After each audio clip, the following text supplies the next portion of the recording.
Bueno, muy bien, buenas tardes. Es desde luego un gusto darles la bienvenida ya formal a esta actividad que organiza la Escuela de Literatura y Ciencias del Lenguaje de la Universidad Nacional de Costa Rica, y en particular su programa de maestría en estudios de cultura centroamericana. A lo largo de esta semana, comprendida entre el 18 y el 22 de octubre, nos acompaña el doctor José Luis Ramírez Luengo, académico, investigador de la Universidad Complutense de Madrid. Justamente esta tarde nos ofrece una primera conferencia de un ciclo de dos que hemos pactado. Esta primera conferencia se titula La americanización léxica del español guatemalteco de la Ilustración, a partir de los apuntamientos sobre la agricultura y el comercio del Reino de Guatemala. Desde luego que yo quiero agradecer la generosidad de José Luis, quien nos ha visitado, ¿no? Quien se encuentra en Costa Rica y va a participar de estas actividades que venimos organizando. Está dictando un curso sobre historia del español de América por las mañanas, y por la tarde pues tenemos estas conferencias también para los posgrados, ¿no? Es muy importante decir que esta eh, visita, ¿no?, de José Luis habría sido imposible sin el apoyo decidido de la Universidad Complutense de Madrid, que tiene un convenio de movilidad académica con la Universidad Nacional. Y yo debo decir también que habría sido imposible sin la mediación del doctor Alexander Sánchez, ¿verdad? Y del programa de estudios coloniales centroamericanos, porque ha sido a partir de su interés y de su cercanía, ¿no?, con la Universidad Nacional también, que hemos podido convenir estas actividades conjuntas. Es muy importante para mí recordarles que la conferencia de mañana será presencial. Mañana vamos a tener conferencia a las 5 de la tarde, mañana miércoles 20 de octubre. Se va a celebrar en el auditorio de la Facultad de Filosofía y Letras. Estamos haciendo esfuerzos por reactivar el campus universitario después del confinamiento, y yo no sé si se puede decir ya que después de la pandemia, ¿no?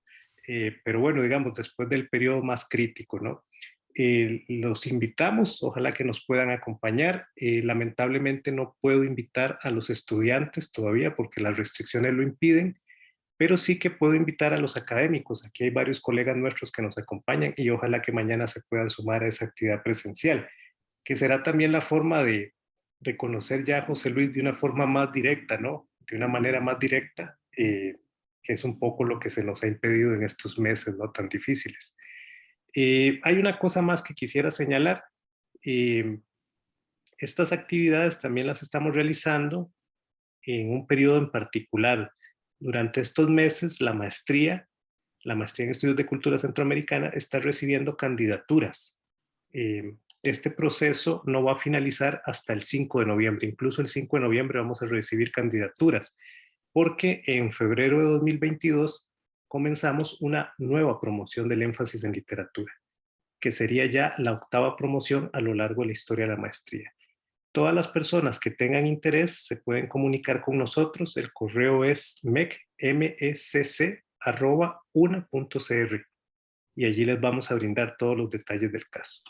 Bueno, si me lo permiten, eh, muy brevemente, para no robar tiempo al fondo de la actividad, me gustaría presentarles a José Luis, ¿no?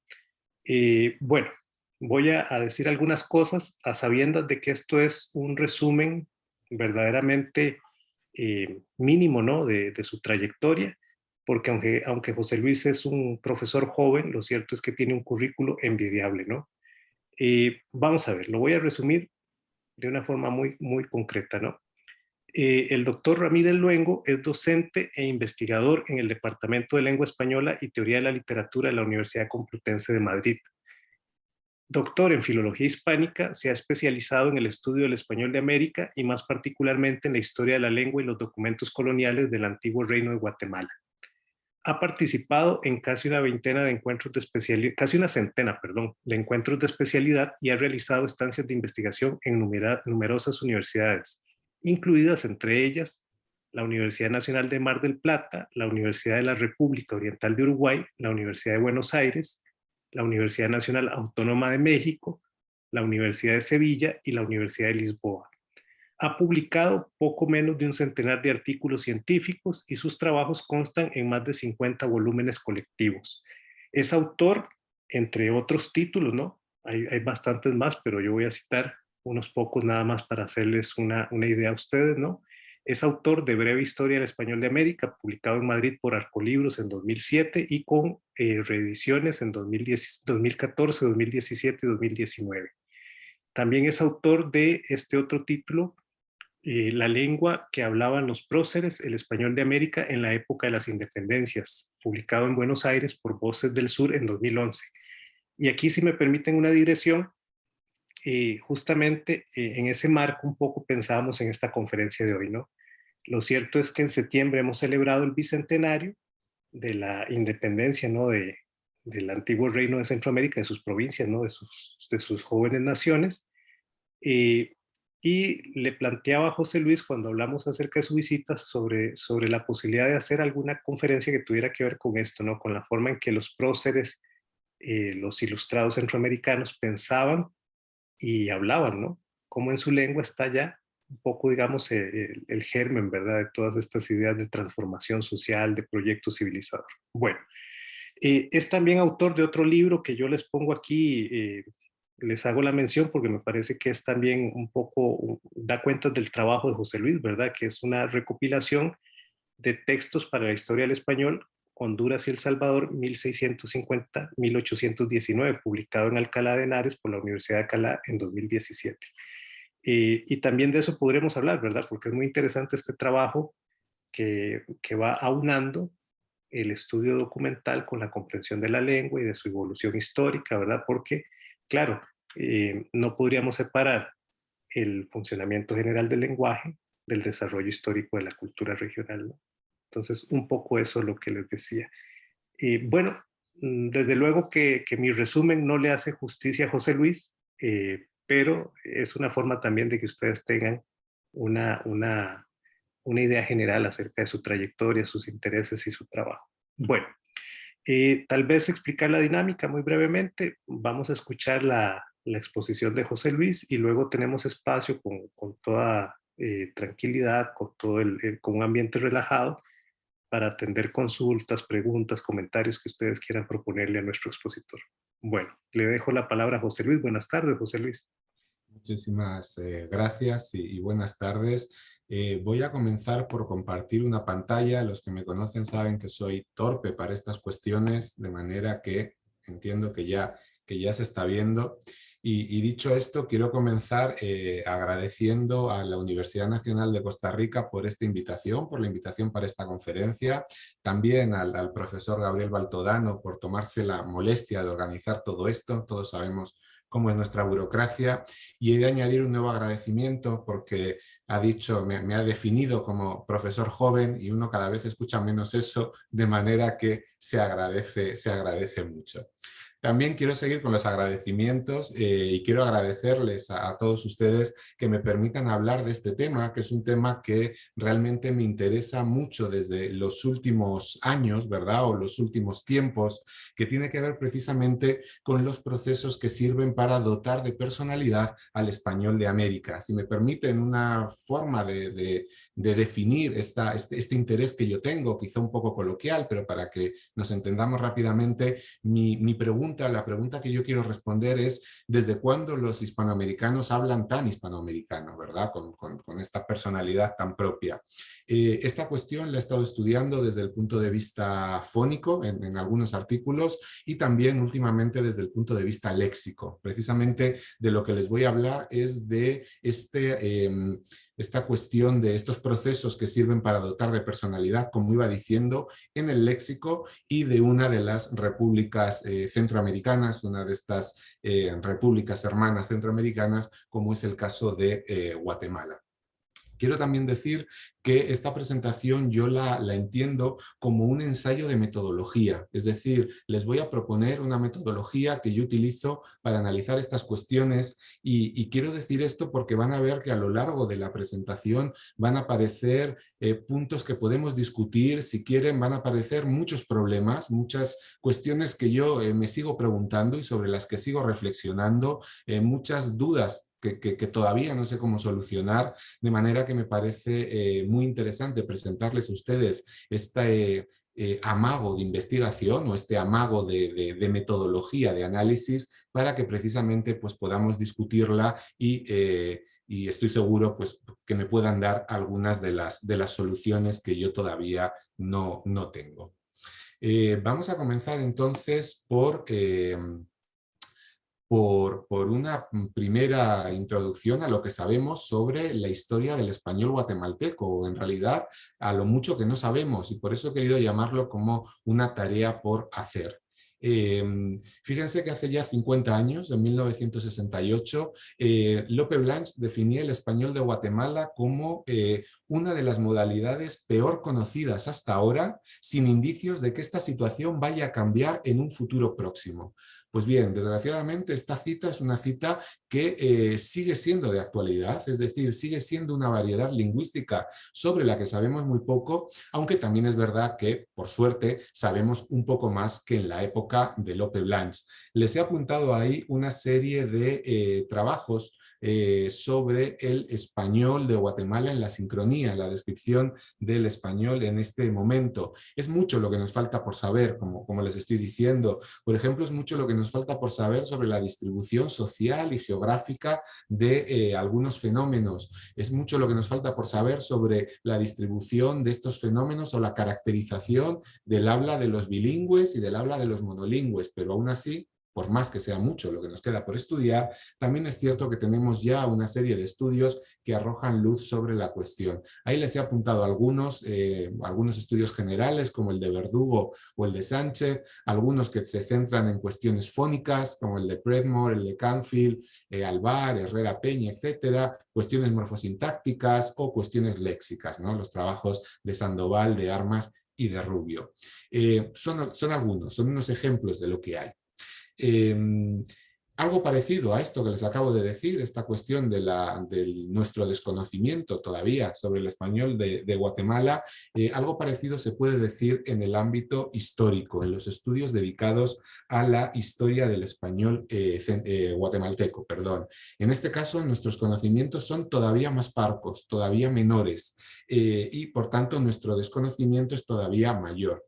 Podrán decir que a la vista de esta diapositiva, ¿verdad? De esta pantalla, parece que hay más trabajos de diacronía que de sincronía. No, quizás es un error por mi parte. En el caso de la sincronía he indicado algunos de los que existen. En el caso de la diacronía yo me atrevería a decir que están, si no todos, prácticamente todos. Eso es todo lo que tenemos sobre la historia del español de Guatemala, ¿sí? Hay algunos trabajos magníficos, por ejemplo el de Solano de 1970 sobre la situación lingüística que existe en la región, en Guatemala, en el siglo XVIII. Hay algunos análisis de textos, el de Pérez Cordón y Ramírez Luengo, el primer trabajo de Herrera Peña, y luego lo que hay también son acercamientos muy parciales a cuestiones gráficas, como el trabajo de Cervelli del año 2021, a cuestiones fónicas, cuestiones morfosintácticas, algunas aproximaciones léxicas, etc. Por tanto, si bien es cierto que ya tenemos algunas bases que nos dan información sobre la historia del español guatemalteco, no es menos cierto que todavía es mucho lo que nos queda por investigar al respecto. Y en concreto, quiero destacar dos de estas cuestiones que habría que investigar. Por un lado, momentos poco atendidos hasta ahora. Es decir, hay una clara concentración de estos estudios sobre la historia del español de Guatemala en el siglo XVIII, mientras que otros momentos todavía son prácticamente desconocidos.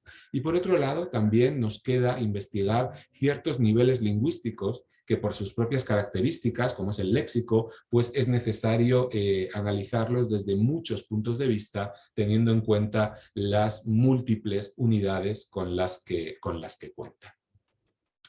De manera que esta presentación de hoy lo que pretende es cubrir parcialmente algunas de las lagunas que acabo de mencionar. Es decir, quiero abordar algunos de esos aspectos que todavía faltan por investigar en la historia lingüística guatemalteca. Y en concreto, digamos que esas lagunas que yo quiero cubrir son de dos tipos. Por un lado, las lagunas de la cronología, es decir, el siglo XIX está muy poco estudiado. Este periodo de pasaje a la época independiente que señala Guitarte, siendo un periodo fundamental y fascinante para la historia del español, no solo de Guatemala, de toda América, pero en este caso estoy hablando de Guatemala, está muy poco estudiado.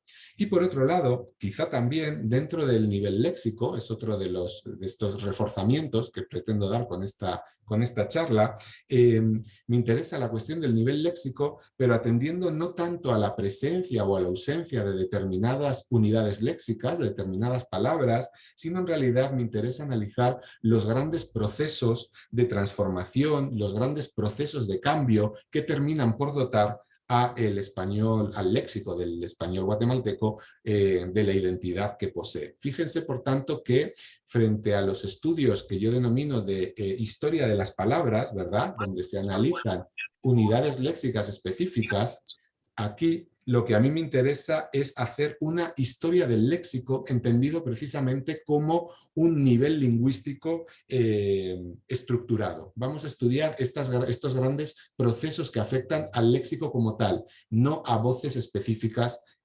o estudios más monográficos de ciertas palabras, ¿sí? Por más que van a ver que lo uno lleva a lo otro y lo otro lleva a lo uno. Podrían decir que por qué estas dos cuestiones, esta cuestión cronológica y esta cuestión temática, en realidad son dos cuestiones que guardan una estrecha relación, una estrecha relación, ¿sí?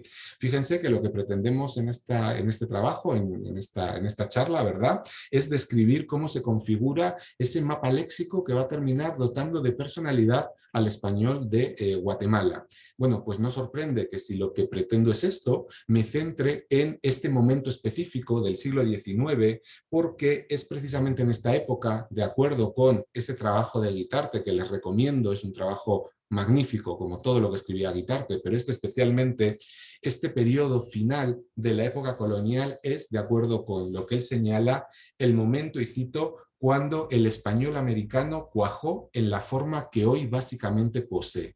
Es decir, es el momento fundamental en el que se configura el español americano, o si quieren, las diversas variedades del español americano.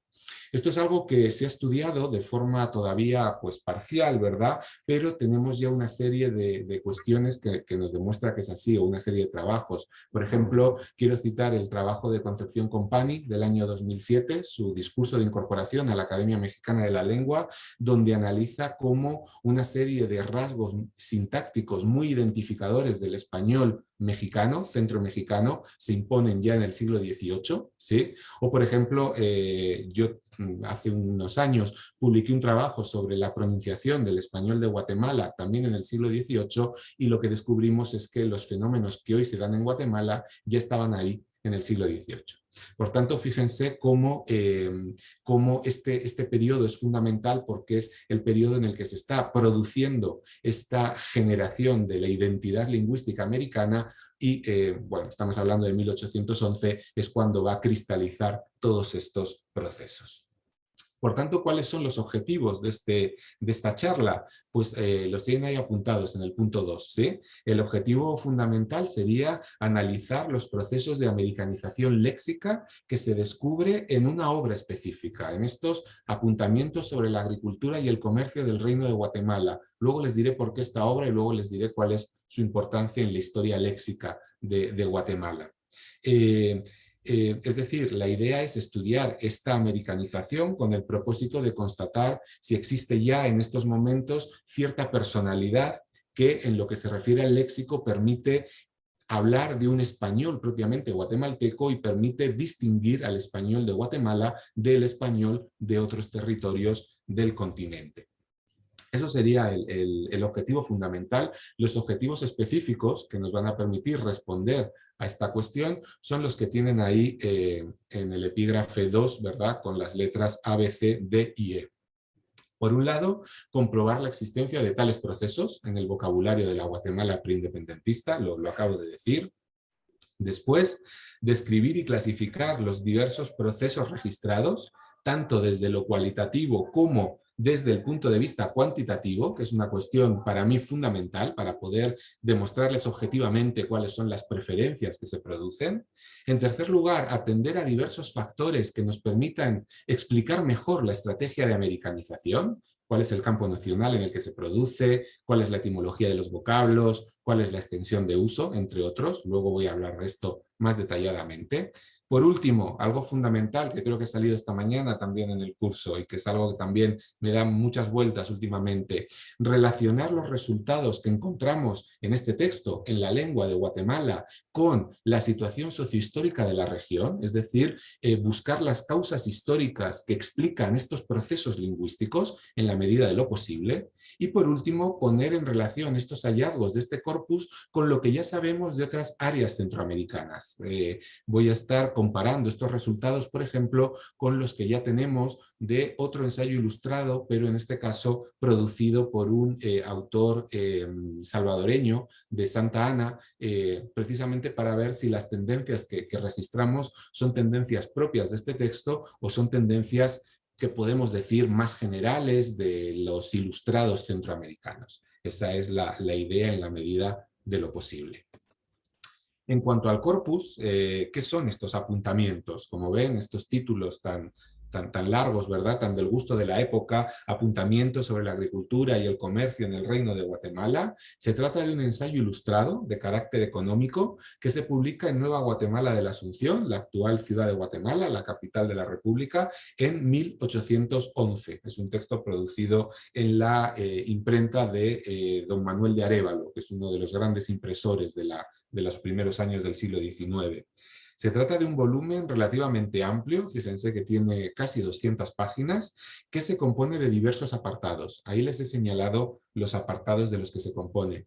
Por un lado, los apuntamientos en sí mismos, 100 páginas, de la página 1 a la 104. Después, algo que se define como una ilustración adicional, en el fondo son comentarios que se añaden a los apuntamientos, un apéndice a los apuntamientos por el encargado de su formación, de nuevo estamos en la misma línea, y por último un documento, la reproducción de un documento de Felipe V datado en 1742 con regulaciones sobre diversos temas, también de naturaleza económica. Por supuesto, yo en este análisis me estoy centrando en las tres primeras partes, porque como les digo, lo que me interesa es conocer el español de Guatemala y de la época preindependentista. No me interesa un documento dado en España, probablemente por un autor español, y de 1742, 50 años antes. De manera que esta última parte, la reproducción del documento de Felipe V, no lo he estudiado porque distorsionaría los datos y me quedo solamente con aquellas partes del texto que representan, creo yo, el español de Guatemala de, bueno, pues de los ilustrados, ¿no? De un autor culto de principios del siglo XIX. Ahora, pues tendría que decirles la autoría de este texto, ¿verdad? ¿Quién es el autor? Y desgraciadamente es un texto anónimo y no he podido dar con el nombre del autor por más que he estado leyendo acerca de la cuestión. Les digo cómo se genera el texto, para que podamos deducir en la medida de lo posible quién era o al menos qué características podía tener este autor. Este texto es la petición de Antonio Larrazábal, que es diputado por la ciudad de Guatemala, por Nueva Guatemala, a las Cortes de Cádiz, y lo que hace Antonio Larrazábal es una petición al Real Consulado de Guatemala de un texto en el que se presenten los problemas económicos que tiene la zona precisamente para llevar esta situación a las Cortes de Cádiz y que de alguna manera se pueda discutir o se pueda solucionar.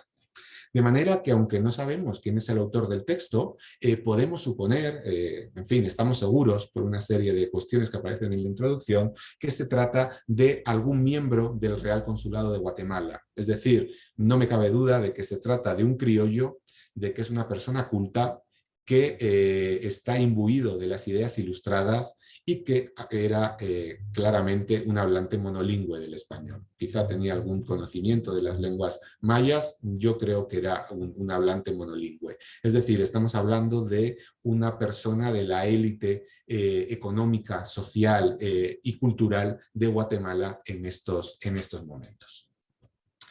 En cuanto a cuál es el contenido del texto, la naturaleza ilustrada de la obra se manifiesta muy claramente a partir de la propia lectura, es decir, una lectura del texto nos demuestra claramente esta idea y este espíritu ilustrado que está detrás de la obra.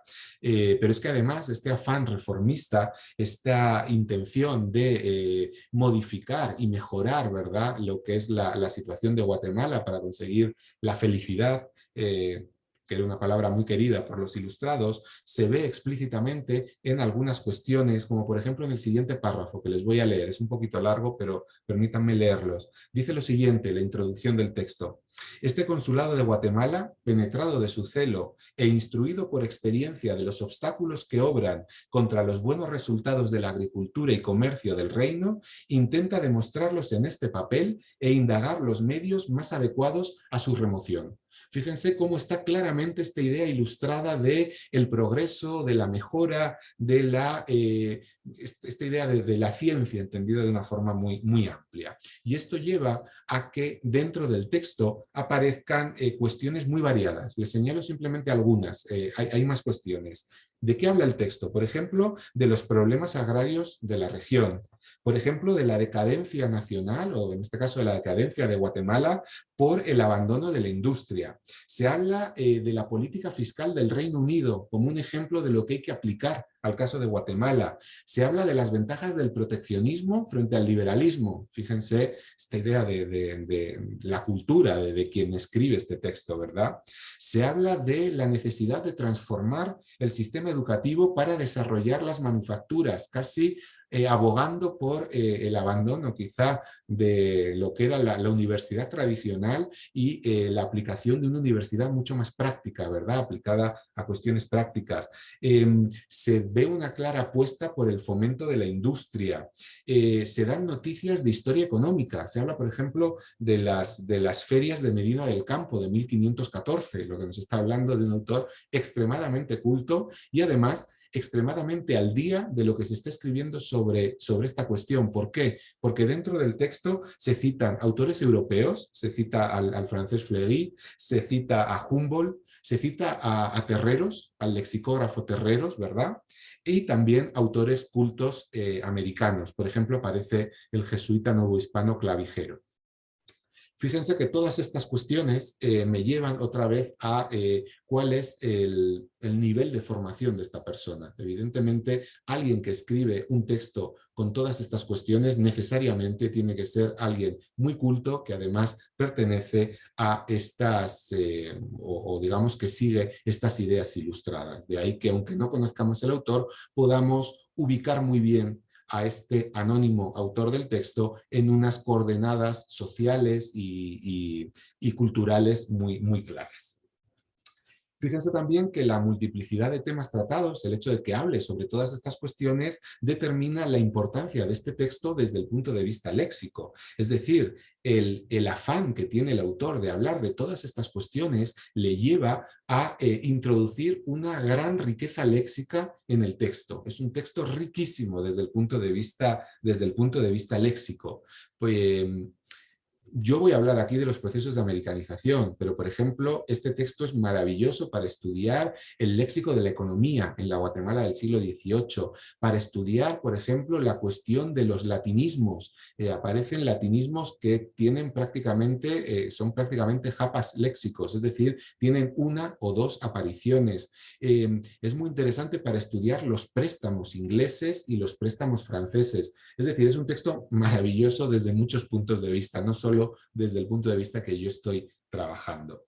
En todo caso, como les decía, el hecho de que trate tantas cuestiones y además el hecho de que dé una descripción de la realidad centroamericana de la época hace que pueda aparecer, por un lado, toda esta riqueza léxica, pero al mismo tiempo que aparezca también voces diatópicamente marcadas, es decir, que aparezca al hablar de la geografía y la agricultura de Guatemala, pues que aparezcan precisamente voces propiamente guatemaltecas. Y esto es lo que lo convierte en un texto tan interesante para poder evidenciar estos procesos de americanización en este nivel léxico.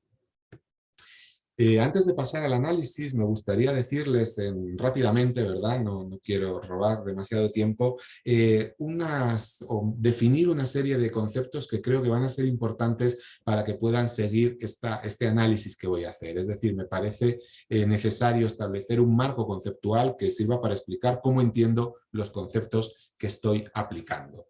Y en este sentido quiero hablar de tres cuestiones, tres conceptos. Por un lado, el concepto de americanización, por otro lado, las estrategias de americanización y por otro lado, el concepto de configuración léxica. Habría un cuarto concepto, el concepto de americanismo, que nos podría llevar pues para toda una conferencia o para todo un curso, ¿verdad? Pero yo me voy a centrar en estos tres.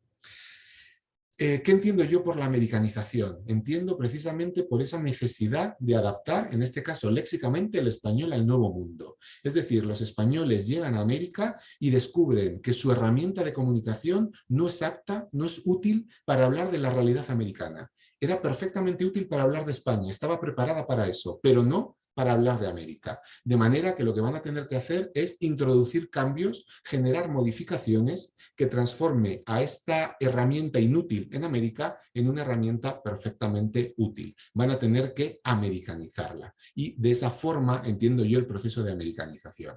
Esto produce, naturalmente, que el español de América en el léxico presente diferencias respecto a España, precisamente por todos estos procesos de adaptación, y eso es lo que permite o lo que explica que la americanización suponga al final la creación de una personalidad léxica. Eso por un lado. Por otro lado, bien, ya sabemos lo que es la americanización, habría que discutir cuáles son las estrategias que producen esta americanización. Y todos los autores que han estudiado esta cuestión y yo mismo establecemos cuatro estrategias que son las que tienen ahí. Sobre todo los autores se centran en las dos primeras. Yo creo que las dos últimas también son muy importantes. Por un lado está lo que yo denomino la estrategia de incorporación, que supone, como su propio nombre indica, la incorporación de voces de otras lenguas, es decir, para expresar esta realidad, tomo voces de otros idiomas. En el caso de América, naturalmente, vocablos tomados de las lenguas amerindias, no siempre, pero la mayor parte de las ocasiones. Por otro lado, la estrategia de la modificación, que supone aprovechar el léxico que se trae de España, pero cambiándole el significado, es decir, sufriendo lo que técnicamente denominamos como un proceso de resemantización de las voces patrimoniales. Es decir, una voz patrimonial que tiene un significado en España se aplica en América a un referente, a un ser diferente, al que se le ve cierto parecido. Piensen, por ejemplo, cuando los españoles llegan a América, encuentran un caimán y lo llaman lagarto, o cuando encuentran un puma o cualquier tipo de felino americano y lo llaman tigre o lo llaman león. Eso sería el proceso de modificación. La tercera estrategia es la estrategia de creación, que supone simplemente crear nuevas palabras aprovechando los mecanismos que tiene la lengua para crear nuevas palabras, la derivación sobre todo. Y por último, la estrategia de la prelación, que supone, como pone ahí, la preferencia por un elemento frente a sus sinónimos. Es decir, teniendo diversas posibilidades en el sistema, lo que va a hacer el español de América va a ser preferir uno y olvidar o utilizar menos otro. Quizá un caso prototípico en el español actual sea, bueno, ya saben, los españoles nos enfadamos mientras que los hispanoamericanos se enojan, ¿verdad? La oposición entre enojo y enfado, en España nosotros utilizamos mucho más enfado, aunque conocemos también la palabra enojo. En el caso de ustedes se utiliza mucho más la palabra enojo, por más que también conozcan la palabra enfado, sería una muestra de esta estrategia de prelación, preferir un elemento frente a otros.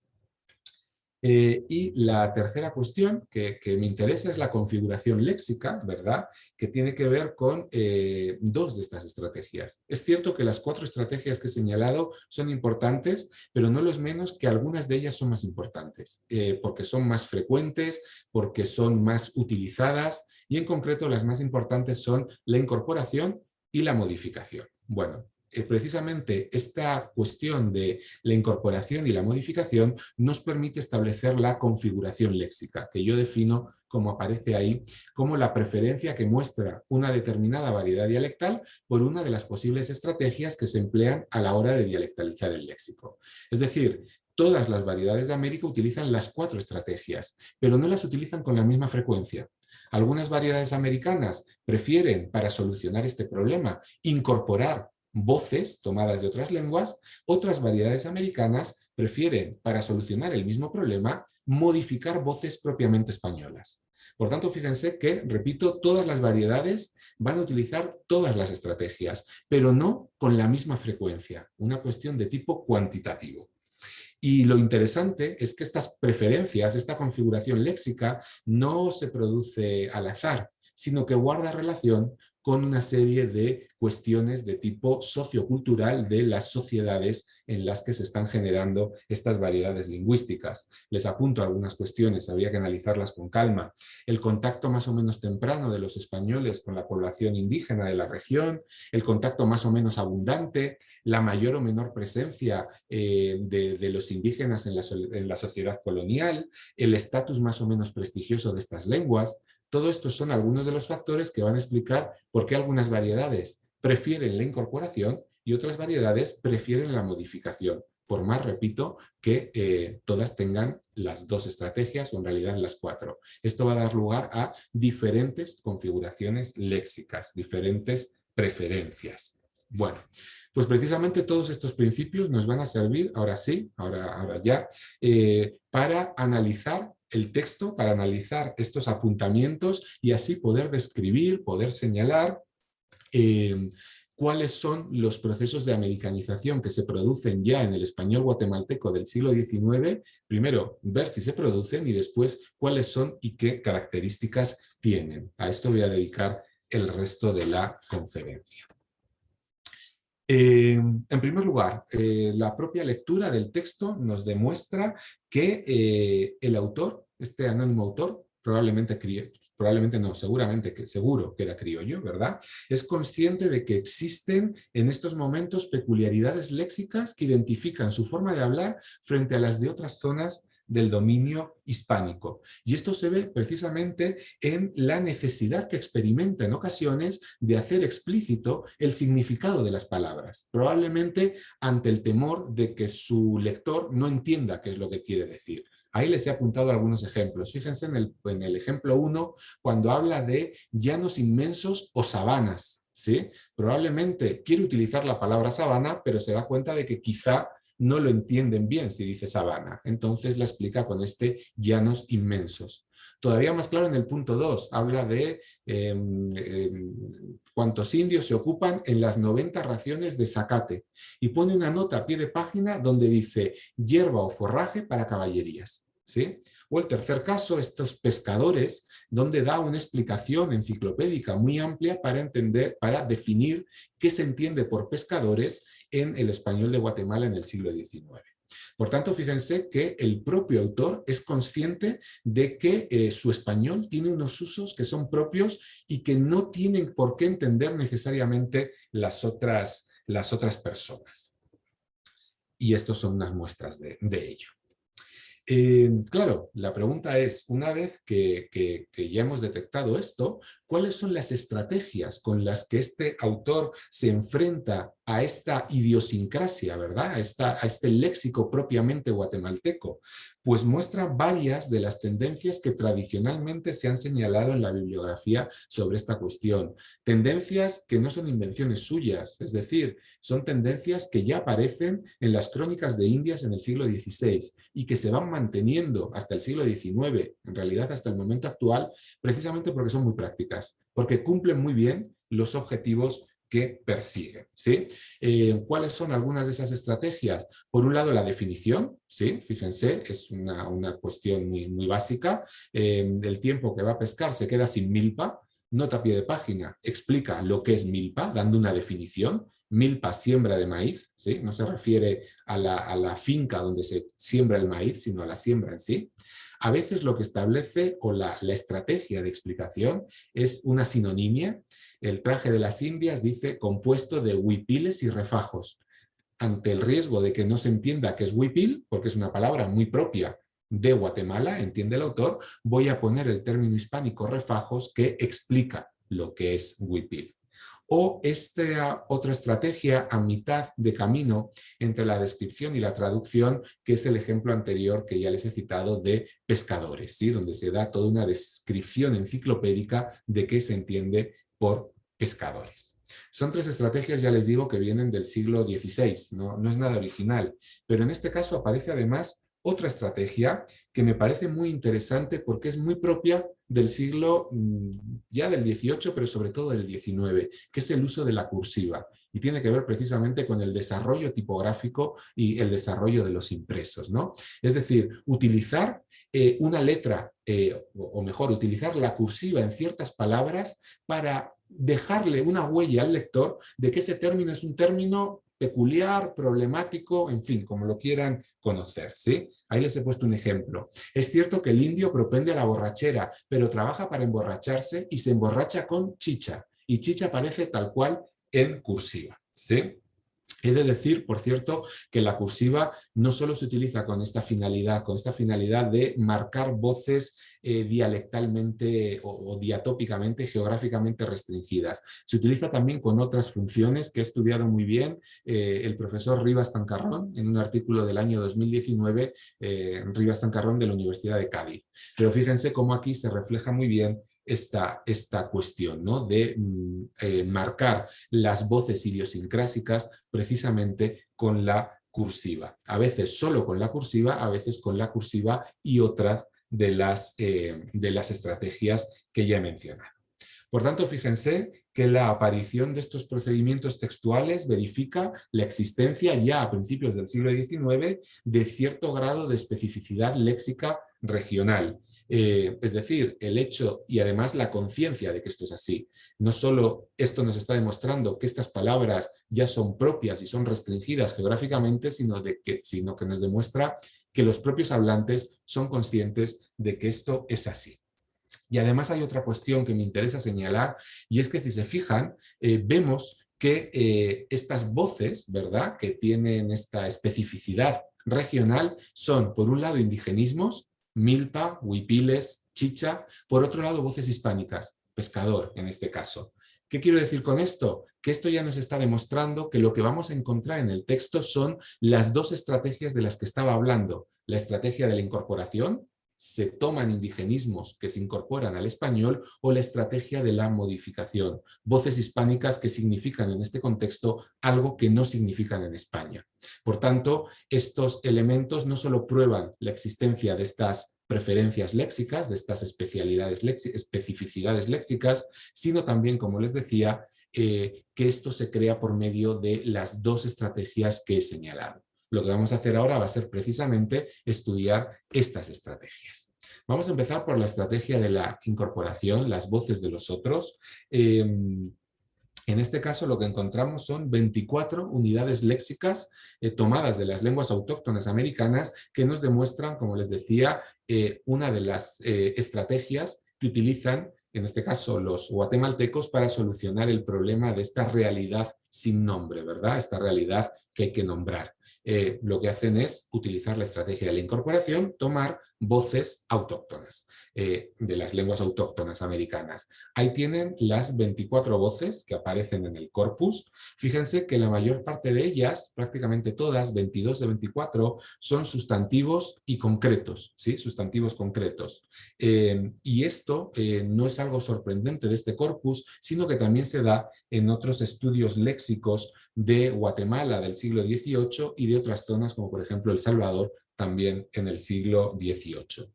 Es decir, hay coincidencias entre este texto y otros textos de la región.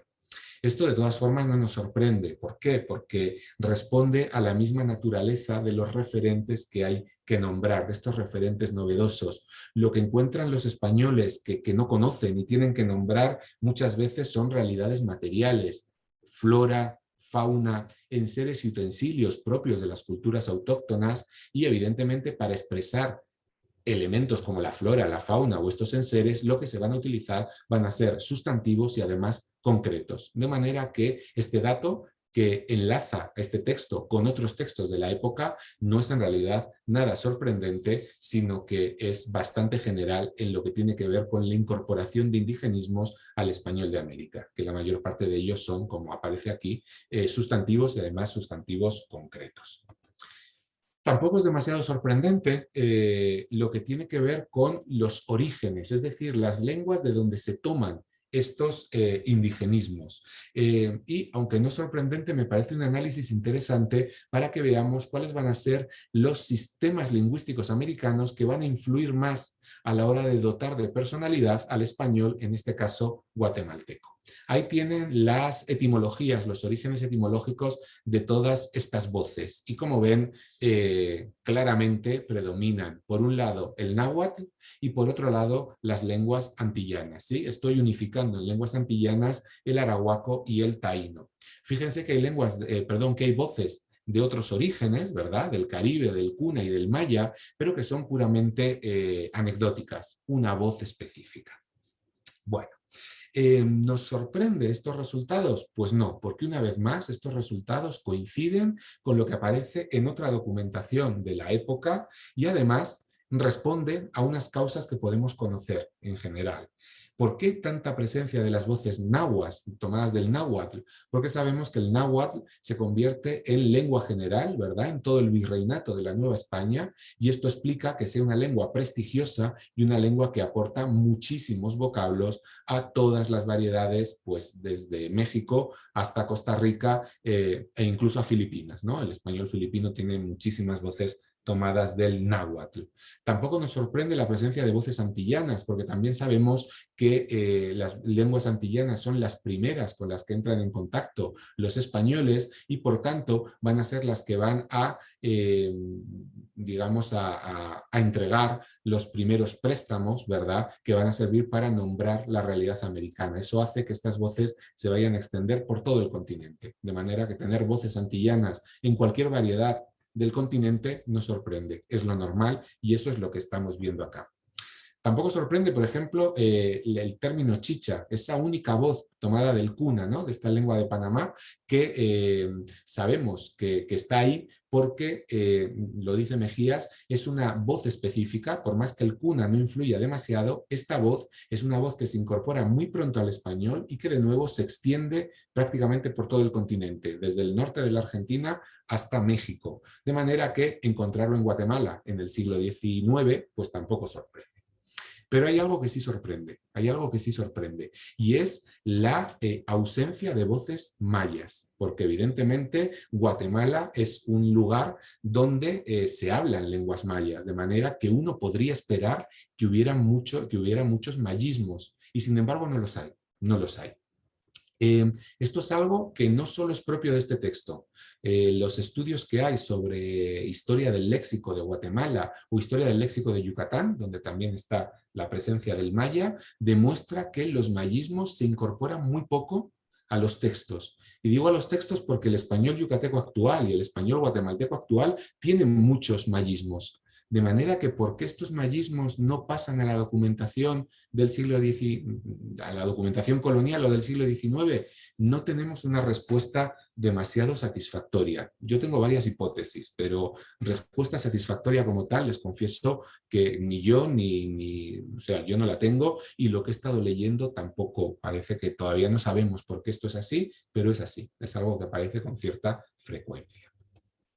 Por otro lado, quizá también es interesante analizar la distribución de estas voces por los campos nocionales. ¿Para qué? Para saber en realidad qué ámbitos de la esfera de la realidad, ¿no?, qué ámbitos de la realidad van a verse más afectados por esta incorporación de voces indígenas.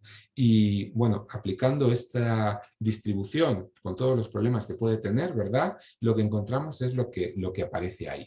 De aquí me interesa destacar dos cuestiones. Por un lado, la propia abundancia y variedad de campos léxicos en los que se incorporan los indigenismos. Fíjense que los indigenismos no aparecen solo en la flora o en la fauna, como alguien podría pensar, sino que aparecen en múltiples esferas de la realidad. Lo que quiere decir que la americanización no supone introducir 2 o 3 palabritas para referirse a las nuevas plantas, supone una auténtica reorganización de todo el léxico, ¿sí? Una modificación muy profunda y muy importante del léxico. Y eso es lo que estamos viendo con el hecho de que los indigenismos aparezcan en ámbitos tremendamente variados.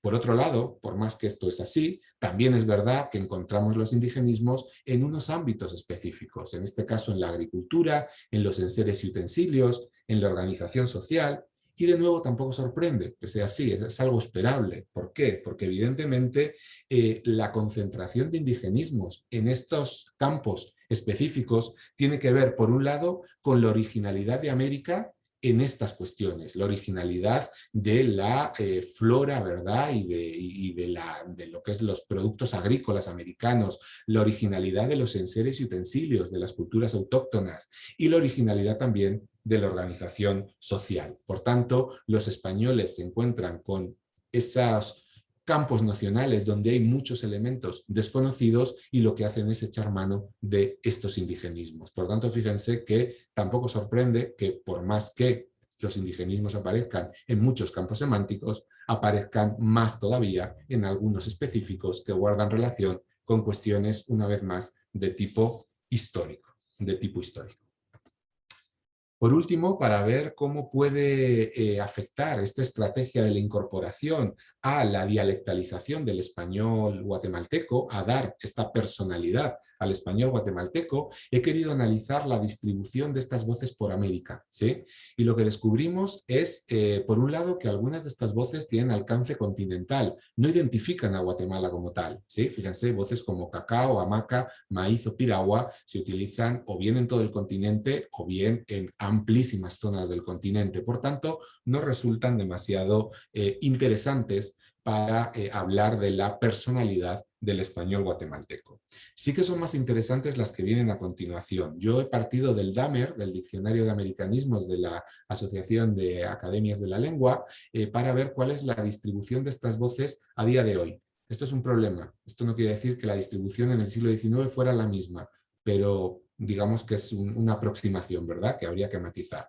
Algunas de estas voces tienen un alcance novohispano, aparecen en México y en toda Centroamérica o zonas de Centroamérica. Ya sirven para personalizar el español de Guatemala, por más que lo personalizan dentro de otras variedades hermanas, ¿no? Son las que tienen ahí huipil, jiquilite, tequio, tusa, zacate o zacatero. Pero hay otras que son más interesantes, que tienen un alcance propiamente centroamericano, es decir, que son voces que se conocen solo en Centroamérica o solo en algunas de las repúblicas centroamericanas. Son las que tienen ahí. Fíjense que esas sí que nos permitirían, digamos, personalizar el español de Guatemala, ¿sí? Caite, caribal, chajal, guangoche o cacahuatal con el valor de sembradío de cacao, ¿sí? No de sembradío de cacahuate. Hay una nota de Francisco Javier Santamaría en su diccionario de mexicanismos que dice error tremendo de los centroamericanos o de los guatemaltecos, no sé si solo se refiere a ellos, que utilizan cacahuatal de esta forma tan incorrecta, ¿verdad? Lo que nos está hablando de un uso antiguo. Por tanto, fíjense, ya hay algunas de estas voces de esta estrategia de la incorporación que sirven, como les digo, para personalizar el español guatemalteco en 1811. Paso ahora a la estrategia de la modificación, es este juego con el significado, Los apuntamientos demuestran también una serie de voces, que son voces hispánicas, pero que no tienen el significado que estas palabras tienen en España en el siglo XIX, sino un significado diferente, propiamente americanizado, ¿sí? Es como decían, en fin, algunos autores, Buesa y Enguita, es bautizar con nombres viejos la nueva realidad. Y esto lo que hace es, evidentemente, americanizar este léxico de una forma muy sutil, porque pensamos que estamos hablando de lo mismo, pero en realidad estamos hablando de realidades diferentes, ¿verdad? Todas esas situaciones, digamos, tan embarazosas, ¿verdad? Porque un español utiliza una palabra con su significado español y en América tiene otro significado, generalmente de carácter sexual, guarda relación con esta estrategia de la modificación, con esta estrategia de cambio.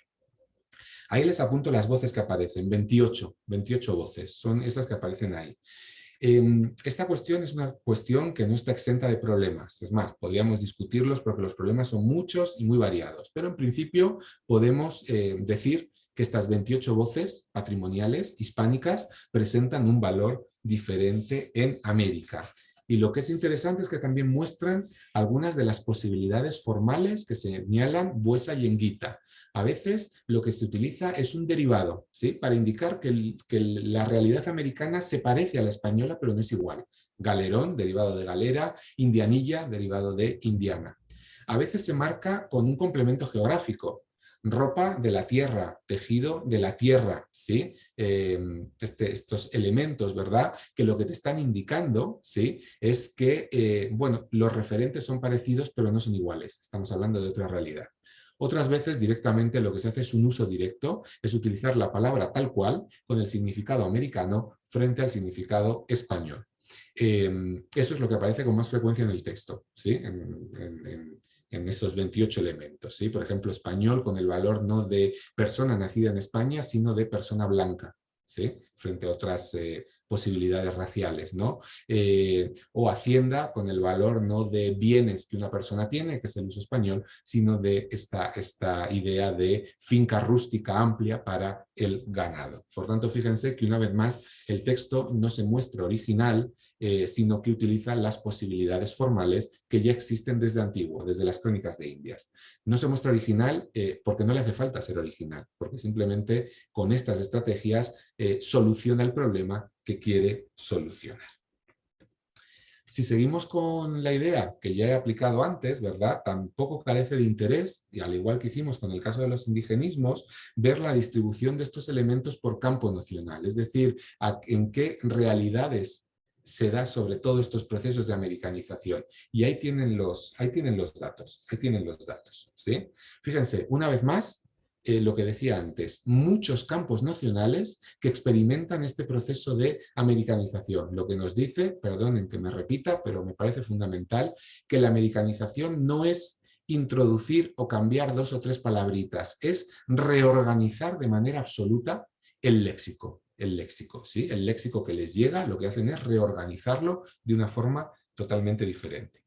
Y una vez más, ¿verdad?, pese a que esto es así, hay muchos campos nocionales, hay algunos que son especialmente donde se ve esta estrategia de forma predominante. En este caso 2, la organización social y la industria y la construcción, que es lo que tienen ahí. Por tanto, bueno, quiero decir, esta preferencia por la estrategia de la modificación en la organización social o la industria y la construcción también aparece, por ejemplo, en ese ensayo ilustrado del autor salvadoreño del que les hablé antes. Por tanto, fíjense que tampoco parece ser algo propio, algo específico de este texto, sino que ya empezamos a ver ciertas tendencias o se empiezan a esbozar ciertas preferencias temáticas en cuanto a la aplicación de esta estrategia americanizadora.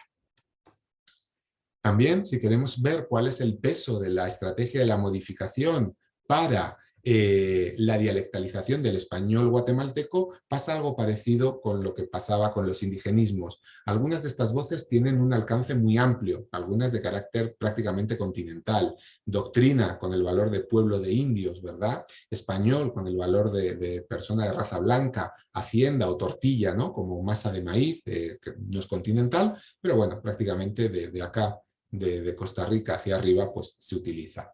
Otras, sin embargo, tienen un valor, de acuerdo también con el Dahmer, centroamericano, ¿sí? Bálsamo, ladino, ¿verdad? Ladino como mestizo, independientemente de lo que hable, o langosta, que según el Dahmer es un uso propiamente centroamericano. Y otras tienen incluso un alcance guatemalteco. Mandamiento con este valor que tiene en el texto, si me dan un minuto, mandamiento con el valor de conjunto de trabajadores que realizan labores agrícolas en tierra que no son de su propiedad, ¿sí?, es un uso que, de acuerdo con el Dahmer, es un uso propiamente guatemalteco. Por tanto, fíjense que esa voz que a día de hoy identifica al español de Guatemala ya estaba identificando al español de Guatemala en 1811, ¿sí? De acuerdo, repito, con lo que dice el Dahmer, Por tanto, esto refuerza la idea de que ya en la etapa tardocolonial, seguramente antes, pero al menos en la época tardocolonial que estamos analizando hoy es posible registrar una serie de peculiaridades léxicas en el español de la región que nos permiten hablar de la existencia de una variedad geográfica con personalidad propia. Quería pasar ahora, por tanto, a la tercera de las cuestiones, que es estas preferencias cuantitativas, es decir, la configuración léxica del corpus. Recuerden, configuración léxica, la preferencia que muestra una variedad por una u otra de las estrategias de americanización. Acá lo que encontramos es esos datos, de estos 52 voces que muestran las estrategias de americanización, vemos que hay 24 que muestran la incorporación y 28 que muestran la modificación. 46% versus 53%. Por tanto, fíjense que lo que vemos es que hay un equilibrio, ¿verdad? Están repartidas casi al 50%, una leve preferencia por la modificación, ¿verdad? A semejanza de lo que ocurre en otros corpus. Hace poco publiqué un trabajo sobre esta cuestión en la Nicaragua colonial, ¿verdad? La Nicaragua, sobre todo del siglo XVIII, y encontramos algo parecido, de manera que empezamos a encontrar ya semejanzas. Pero hay algo muy interesante, porque alguien podría pensar que en un país como Guatemala, ¿verdad?, con la presencia que tiene y el vigor que tienen las lenguas autóctonas, la incorporación fuera mucho más importante que la modificación, ¿sí? ¿Por qué en un lugar como Guatemala, con tanto peso de lo indígena, no hay tantas voces indígenas incorporadas? Pues bueno, yo creo que esta idea, que puede resultar sorprendente, no lo es tanto si tenemos en cuenta una serie de cuestiones. Por un lado, el nivel socioeducacional del autor. Probablemente, seguro, era un autor muy culto, perteneciente a esta minoría monolingüe, ¿sí? Y eso puede explicar por qué no introduce demasiados indigenismos. Por otro lado, la tipología textual. Un ensayo ilustrado de temática económica quizá no es la tipología textual que favorece, ¿verdad?, la incorporación de voces indígenas y sí favorece otra serie de estrategias. Esto es muy interesante porque enlaza con los resultados a los que llega Guillermina Herrera Peña, de la Academia Guatemalteca de la Lengua, analizando la literatura y la prensa guatemalteca del siglo XIX, de un poquito posterior, ya en la época independiente. Descubre cierta actitud purista de los autores que les lleva a intentar abandonar todas estas voces más propias, más dialectales y sobre todo a abandonar en la medida de lo posible los indigenismos. Fíjense que esta actitud purista que Guillermina Herrera encuentra pues a mediados del siglo XIX, quizá es también la que podemos ver en el caso de este texto, ¿sí? Yo creo que eso explica por qué no aparecen más casos de la estrategia de incorporación. Y nos lleva a otro problema, que es el problema de, dado que la configuración léxica, en este caso, parece estar determinada por el corpus, ¿qué corpus utilizar para describir la configuración léxica real? Pues eso es un problema que tendremos que analizar en el futuro. Claro, otra cuestión más. Fíjense que si en vez de analizar la configuración léxica de forma general, lo que hacemos es analizar la configuración léxica por diversos campos nacionales, encontramos una serie de diferencias bastante interesantes. Es decir, esta visión general nos ocultaba unos análisis específicos que dan resultados muy interesantes. ¿Qué quiero decir con esto? Que como pueden ver ahí, los diversos campos nacionales no se comportan igual en cuanto a su configuración léxica. Es decir, fíjense, el campo de la organización social tiene una preferencia por la modificación o la industria y la construcción, mientras que el campo de los enseres y utensilios y de la agricultura tiene una clara preferencia por la incorporación, ¿vale? Por tanto, quizá más que hablar de la configuración léxica general, deberíamos hablar de estas configuraciones léxicas por campo nacional porque nos permite entender mejor cuál es la situación real. Y sobre todo nos permite también entender que estas configuraciones léxicas no son caprichosas. Es decir, estos datos que encontramos aquí no son en modo alguno caprichosos y de nuevo podemos explicarlos a partir de una serie de hechos históricos, de una serie de hechos sociohistóricos. ¿Por qué hay una clara preferencia por la incorporación en los enseres y utensilios y en la agricultura? Porque claramente estamos hablando de realidades muy entroncadas con los pueblos indígenas, con las poblaciones autóctonas, de manera que estas realidades en las que el peso de lo indígena es mayor van a preferir en su configuración léxica la incorporación, ¿sí? ¿Por qué en el caso de la industria y construcción encontramos mucho más la modificación que la incorporación? Porque evidentemente la industria y la construcción eh, son en su origen una serie de realidades trasplantadas desde Europa, que por supuesto luego se adaptan a la realidad americana, pero el hecho de que se dé este trasplante desde Europa explica que se utilicen términos que se traen de Europa. Y en el caso de la organización social, lo mismo, se trasplanta desde Europa, eso explica la presencia de modificación, pero hay que incorporar las propias realidades autóctonas para crear esta sociedad propiamente americana. Eso explica por qué quizá ahí está más equilibrado la distribución en la configuración léxica entre la modificación y la incorporación. Por tanto, dos conclusiones a partir de esto que les estoy diciendo, sin duda, o al menos desde mi punto de vista, relevantes, pensando en futuras investigaciones sobre esta cuestión.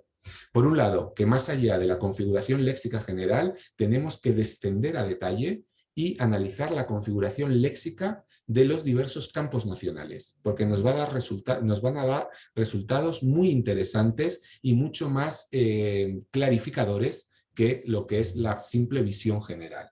Y por otro lado, que el empleo de una u otra preferencia, de nuevo lo decía antes, pero permítanme que lo repita, no es arbitrario, no es caprichoso, sino que guarda relación con factores de tipo sociohistórico. Una vez más, la historia nos explica las decisiones lingüísticas, o al menos los fenómenos lingüísticos que encontramos. Sigo un poquito, cuando tenga que parar, Gabriel, por favor, con toda confianza. Quería hablar muy rápidamente, créanme, de las otras dos estrategias. La estrategia de la prelación, esta sutil americanización léxica, y la estrategia de la creación, ¿sí?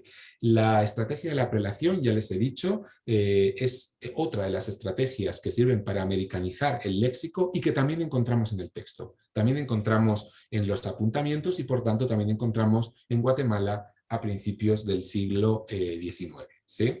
Como les decía, es la imposición o generalización de un vocablo concreto frente a otras posibilidades del sistema, ¿verdad? Y esto va a dar lugar a lo que Concepción Company llama americanismos, ella mexicanismos, pero se puede generalizar americanismos de frecuencia. De nuevo, detectar estos vocablos es muy complejo y hay muchos problemas metodológicos que solucionar. Aplicando una metodología que yo he utilizado en otros trabajos, encuentro estos americanismos semánticos, de frecuencia, estas muestras de prelación, ¿sí? Fíjense, aparece España, América, he utilizado los datos de Corde y se trata de casos por millón de palabras. ¿Sí? Por ejemplo, en la voz añil aparecen 6 ejemplos por cada millón de palabras en España, mientras que aparecen 21 ejemplos por cada millón de palabras en América. Hay una clara preferencia por el uso de esta voz en América. O chico, con el valor de pequeño, 5 casos por millón de palabras en España, 16 en América. Curato, 5 versus 48, indio, 159 versus 866, etcétera, etcétera. Por tanto, fíjense que todos estos serían muestras de esta estrategia de la prelación. Más allá de constatar que esta estrategia de la prelación existe, es interesante observar estas voces que la muestran porque también nos dan unos datos de cierto interés, ¿no? Claro, es de esperar que algunos términos que se refieren a realidades propias de América aparezcan mucho más en América que en España. Es lógico que la voz indio aparezca mucho más en América que en España, habida cuenta de que en España pues, no es una realidad constante y cotidiana. Es lógico que trabajando con documentación americana y más centroamericana, la voz añil aparezca mucho por la importancia del ciclo añilero, ¿verdad? En esta época frente a España, donde en realidad pues, era un producto no tan presente. De manera que voces como añil, curato o indio, ¿verdad? Muestren esta preferencia, quizá no es tan interesante. Pero sí que es interesante el caso de chico con el valor de pequeño o el caso de seca con el valor de sequía. Porque fíjense que ahí tanto España como América podían utilizar el mismo elemento, ¿sí? Pero lo que estamos viendo es cómo chico se utiliza en España muy pocas veces en comparación con América, o por ejemplo seca y sequía, ¿verdad? En América hay una clara preferencia por el término seca para referirse a pues a la falta de lluvias, ¿verdad? Frente a España, donde este uso es mucho más escaso. Por tanto, fíjense que podemos sostener la existencia ya de americanismos de frecuencia en el español guatemalteco del siglo XIX, ¿sí? Pero bueno, pues que también estas preferencias léxicas lo que van a hacer es contribuir, y no poco, ¿verdad? Y no poco a la dialectalización del vocabulario del español americano. Termino con la última estrategia, créanme que ya voy terminando, la última estrategia que es la estrategia de la creación. Es decir, también encontramos una serie de elementos, ¿verdad?, que son simplemente creaciones de voces propiamente americanas, o mejor, creaciones de voces en América aplicando las propias reglas del español, ¿verdad? Un ejemplo que a mí me gusta mucho, ¿verdad? En el caso de España hemos generalizado la voz nutricionista, mientras que en el caso de México, no sé qué utilizan acá en Costa Rica, utilizan nutriólogo. Fíjense cómo en realidad se trata de utilizar de forma diferente los medios que tiene el español de crear palabras. En América se utiliza un medio diferente y eso da lugar a un término diferente que sirve, una vez más, para dotar de personalidad al español americano.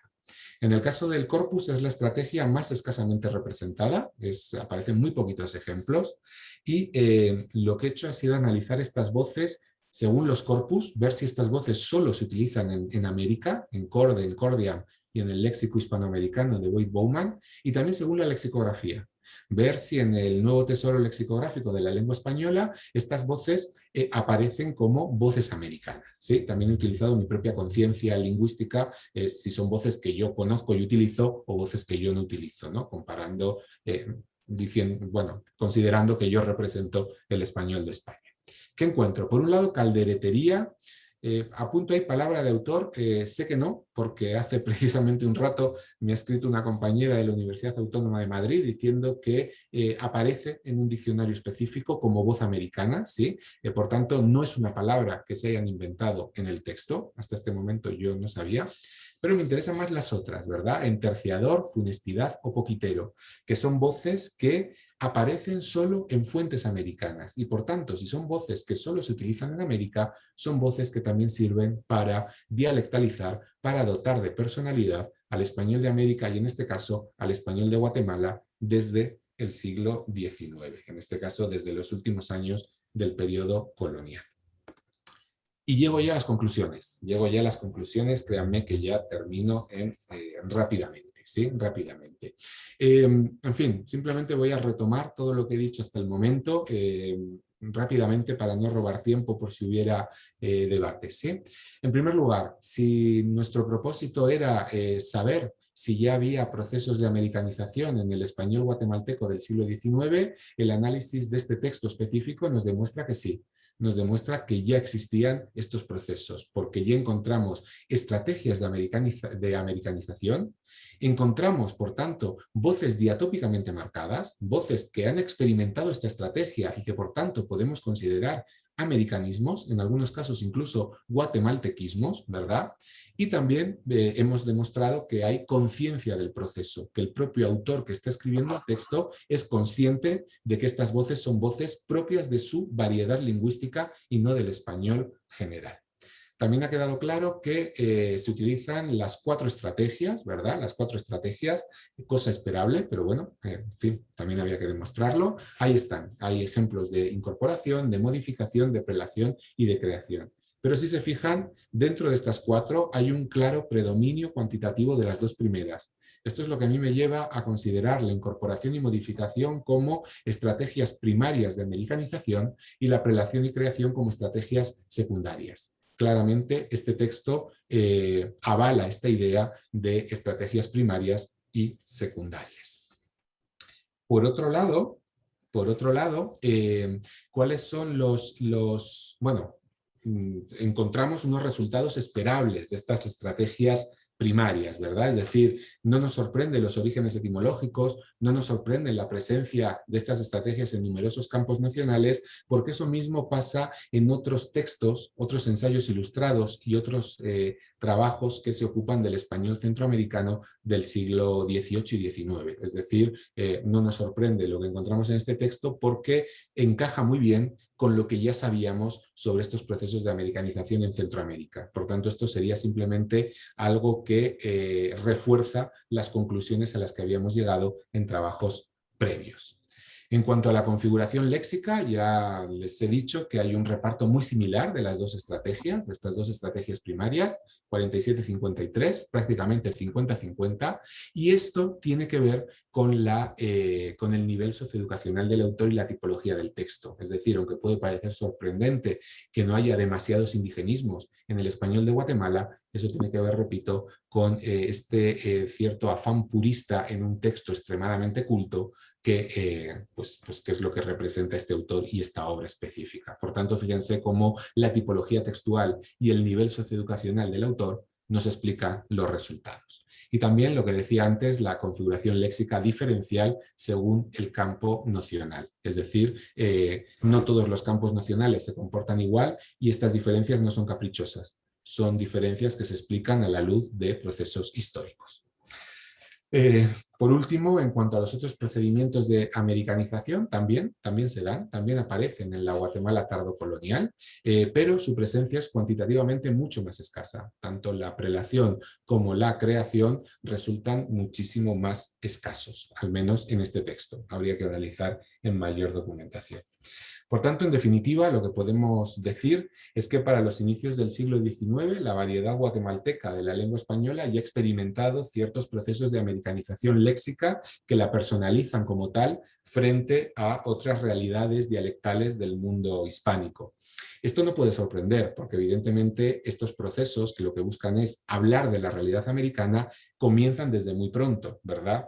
Pero quizá es interesante señalarlo porque de lo que nos está hablando es de la constatación de, también desde lo lingüístico, de la existencia ya en estos momentos de una identidad común, de una identidad compartida por parte de los guatemaltecos, una identidad que quizá en estos momentos pues es estrictamente cultural, pero que dentro de poco, ¿verdad? En pocos años va a adquirir también un valor político, un valor, una dimensión política que va a terminar produciendo pues todos los cambios que llevan a la independencia y al nacimiento de Guatemala y de toda América como naciones independientes.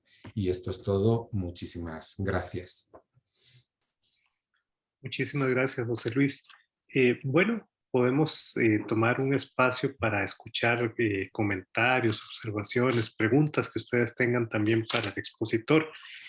Y desde luego, pues en primer término, agradecer a José Luis esta magnífica exposición que nos ha hecho, ¿no? De un texto tan, no solo tan representativo, sino además muy revelador en su dinámica, ¿no? Bueno, si usted lo tiene a bien, yo le iba a proponer a José Luis un comentario y tal vez él se puede referir con entera libertad, ¿verdad? A esto, mientras van surgiendo algunas otras preguntas. Eh, Me parece, José Luis, muy revelador esa relación estrecha que nos está señalando en el caso de los apuntamientos entre la forma en que se va americanizando el léxico y el desarrollo mismo del escrito, ¿no? Porque hay tres aspectos del escrito que a mí me gustaría hacer hincapié en ello, ¿verdad? En este escrito hay una apología de los indígenas, ¿no? Y se señala, se explica, ¿no? Que a diferencia de lo que solía ser el criterio establecido en la época, ¿no? Y que básicamente tenía que ver con creer que estos eran unos hombres flojos, ¿no? Para el trabajo. Lo cierto es que son un gran motor de la economía del Reino de Guatemala, ¿no? Y eso lo tiene muy claro el autor, ¿verdad? Que es un hombre culto y con un conocimiento muy preciso de la región, ¿no? De todo lo que ocurría allí, ¿no? O bueno, el propio consulado, ¿no? que es el autor genérico, ¿no? Había un conocimiento allí acumulado sobre el trabajo. El otro tema que es muy interesante es la defensa que hace de la pequeña propiedad, eh, planteando que ahí ya hay un germen para la patria, ¿no? O para el patriotismo, mejor dicho, ¿no? Pero bueno, ya está, digamos, esa discusión allí, ¿no? Porque le parece, en el texto se señala que a diferencia de la hacienda, que puede ser descuidada, desatendida, la pequeña propiedad también es un medio de progreso, ¿no? Y además está asociado al mismo tiempo al establecimiento de una pequeña patria, de una nación, ¿no? De un vínculo con la tierra que es muy particular y es fundamental en este proceso, ¿no? Y el tercer tema que a mí me parece muy revelador, y aquí uno puede ver, digamos, la cultura, la educación, las noticias que tenía este grupo de personas o la persona misma que lo redacta sobre discusiones que se estaban dando en el continente, ¿no? Porque esta idea de adecuar la educación a las necesidades económicas de la zona, de la región, es muy interesante porque aquí aparece en un texto de 1811, ¿no? Y en América Latina se suele decir, o en Hispanoamérica se suele decir que los referentes son la alusión de Simón Rodríguez, ¿no? En Sociedades Americanas, que es un ensayo de 1828, o ya luego el discurso de Andrés Bello en el establecimiento de la Universidad de Chile en 1842, pero aquí en 1811 ya está esa discusión, que era una discusión extendida, que era una discusión que había comenzado mucho tiempo antes y que tenía que ver también con todo ese influjo de la ilustración, incluso en los albores del siglo XIX, ¿no? Eh, entonces, claro, uno puede percibir aquí un vínculo muy estrecho entre ese ideario y ese proceso de reafirmación también, o ese proceso de consolidación de una lengua, ¿no? Hasta ahí el comentario, José Luis. Sí, yo te tomo el comentario, probablemente me lo lleve una vez más, ¿verdad?, hacia mis intereses, ¿verdad? Pero me parece muy interesante todo lo que señalas. Esta cuestión, por ejemplo, de la reivindicación de lo americano, que aparece también en la prensa periódica ya ilustrada, ¿verdad? Precisamente en estos momentos estoy corrigiendo un trabajo de Concepción Company para un libro que vamos a publicar y ella habla cómo en América lo que se descubre respecto al contacto, ¿verdad?, es un periodo de extrañeza entre los españoles y la realidad americana y luego un periodo de integración. Ella señala que una de las estrategias que nos demuestran esta integración es esta reivindicación de lo americano que aparece. Ella trabaja sobre todo en México, naturalmente, entonces ella de ejemplos mexicanos dice que aparece en la Gaceta de México, pero que también está presente en este texto, porque esta cuestión de la reivindicación muchas veces incluso defendiendo que lo americano es superior, está por encima de lo europeo, ¿verdad? Este orgullo de lo americano que, claro, nos sorprende que después pues, terminen con la cuestión de la independencia, ¿no? Digamos que hay una clara relación entre estas cuestiones. Por otro lado, lo que decías de la segunda cuestión, es que de la propiedad, ¿verdad? Y de la nación y demás, hay un estudio fascinante que tenemos que hacer. Hay algún trabajo al respecto, pero que habría que seguir haciendo, que es el análisis de las voces ilustradas, es decir, cómo se utiliza la palabra propiedad, cómo se utiliza la palabra patria, la palabra felicidad. Hay un trabajo magnífico de Álvarez de Miranda, ¿verdad? De Álvarez de Miranda sobre el cambio que experimenta el concepto felicidad precisamente por las ideas ilustradas, la idea de nación, la idea de progreso.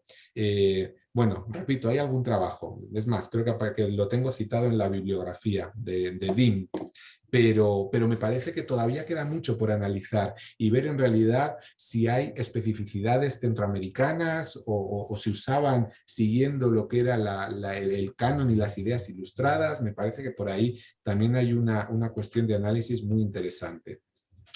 Y lo tercero es la necesidad de seguir investigando a los ilustrados americanos. No sé, corríjame, porque yo, en fin, soy aficionado a la literatura y a la historia, pero no soy un gran estudioso, no soy un estudioso de esos temas. Me parece que todavía queda mucho por analizar y por conocer de la ilustración americana. Me parece que está el tópico de si la ilustración española de por sí era floja respecto a otras ilustraciones europeas, la hispanoamericana es todavía más breve, más escasa. Bueno, me parece que una de las cuestiones, y enlazo con algo que dijimos ayer, ¿verdad? En la conferencia de ayer, es en la necesidad de exhumar estos textos, de ofrecer estos textos a los estudiosos, porque a lo mejor a base de publicar ensayos ilustrados y de que sigamos sacando textos, descubrimos que ni era tan escasa ni era tan, en fin, tan floja, ¿verdad? Entonces me parece que sí, acabas de apuntar, Gabriel, 3 cuestiones que hay que investigar. Y vuelvo a lo mismo, y perdón, porque siempre acabo en lo mismo, que hay que investigar unidos historiadores, estudiosos de la literatura y estudiosos de la lengua, porque solo así vamos a poder entender mejor y por tanto llegar a conclusiones más válidas de todas estas cuestiones que nos interesan, quizá desde perspectivas diferentes, pero trabajando el mismo objeto. Entonces me parece que sí, yo hago otra vez un alegato a la colaboración, ¿verdad?, con mis colegas, desde un punto de vista egoísta, porque creo que me van a ayudar mucho para que pueda comprender realmente estas cuestiones lingüísticas. Entonces, sí, la verdad es que sí, tienes toda la razón. Muchísimas gracias, José Luis.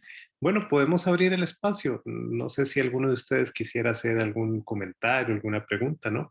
Con entera libertad, porque es un ambiente, digamos, un poquito más distendido, ¿no? De lo que suelen ser a veces las actividades académicas. Y, don Carlos, adelante, por favor. Bueno, muchas gracias, Gabriel, y desde luego también a nuestro conferencista de esta tarde, noche. Eso último que tú mencionabas, José Luis, eso es uno de los aspectos que nosotros en el programa que estamos desarrollando, que aquí en la maestría en Estudios de Cultura Centroamericana nos hemos planteado. Y me gustaría ver cuál es tu punto de vista, no tanto si eres especialista o no de la literatura, sino más bien con la ventaja de ser experto en lexicografía y tal.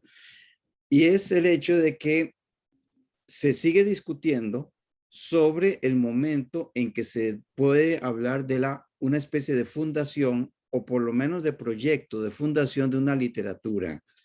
Ya no hablemos de Hispanoamérica, porque sería muchísimo, sino de Centroamérica, incluso de los países, una literatura nacional, digamos.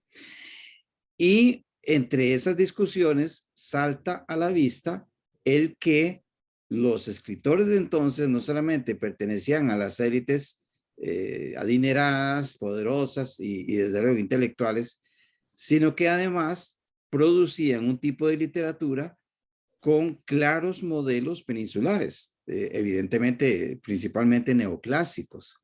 Por tanto, a ver qué te parece este asunto que te pongo sobre la mesa. ¿Por qué razón entonces es que en el campo de la literatura el interés por ir inscribiendo poco a poco un léxico propio, un léxico digamos más criollo o incluso más parecido a la lengua, a la manera de hablar del español en la nueva región, es decir, en América? ¿Por qué razón es que la literatura se resiste o se resistió a esto? Porque podemos asegurar de que el proyecto de una literatura nacional no siempre estaba asociada a un léxico que la representase o que tuviera unos giros suficientemente particulares para decir esto es lo nuestro, este es nuestro patio, esta es nuestra manera, este es nuestro lenguaje literario. ¿Qué te parece, José Luis? Pues claro, yo supongo que ahí está la cuestión del canon, ¿no? Evidentemente, estoy pensando en el siglo XVII en México, ¿no?